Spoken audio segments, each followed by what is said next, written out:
This is Ron Paul with your weekly update for June 27th. As the economy continues in its downward spiral and talks in Congress about reducing spending have only amounted to political theater, the subject of how the tax code treats energy has become a topic of controversy. Specifically, should we subsidize, enforce mandates, or give tax credits and deductions to industries like ethanol and natural gas? Having a thriving energy market domestically is a good thing and something the government should not hinder.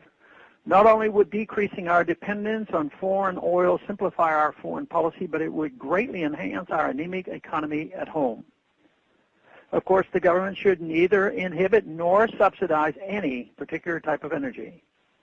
While many people agree with that statement, there is much confusion over the difference between government subsidies and tax credits or deductions.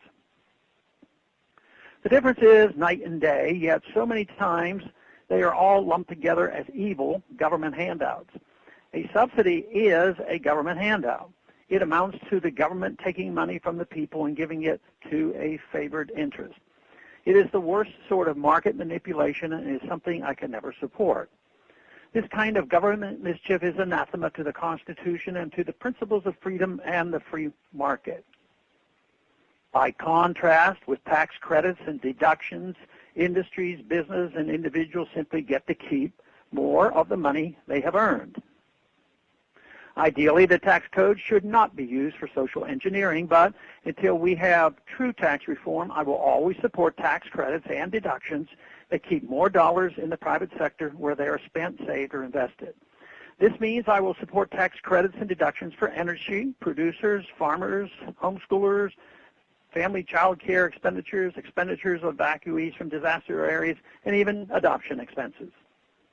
I've almost never met a tax cut, deduction, or credit I don't like.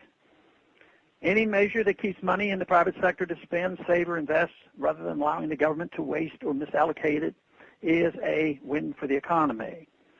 Inequities in the tax code dealing with tax credits should be solved by giving all participants equal treatment. Removing tax credits is nothing more than a tax increase. I oppose ethanol mandates because I do not think anyone should be forced to use or buy ethanol. Ethanol mandates often serve as corporate welfare for big agricultural ethanol producers. The marketplace should decide whether or not to use ethanol, and producers of ethanol have to discover if they can produce it at a price that makes good business sense. No industry should be allowed to use legislation to create a market for its products.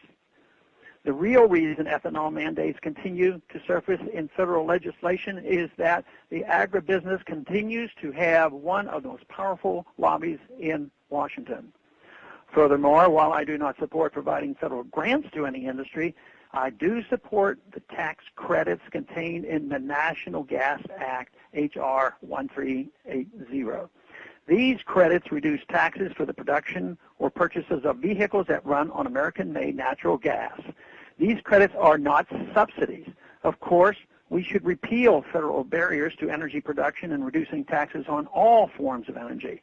Therefore, I have also introduced the Affordable Gas Price Act, H.R. 1102, which would remove government barriers to offshore drilling, encourage private investment in new refineries, and suspend taxes on gasoline when the price at the pump reaches a certain threshold.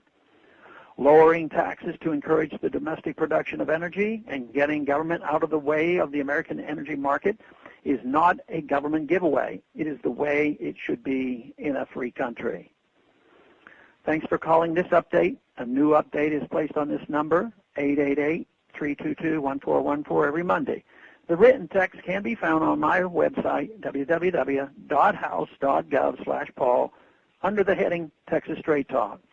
Thanks for calling.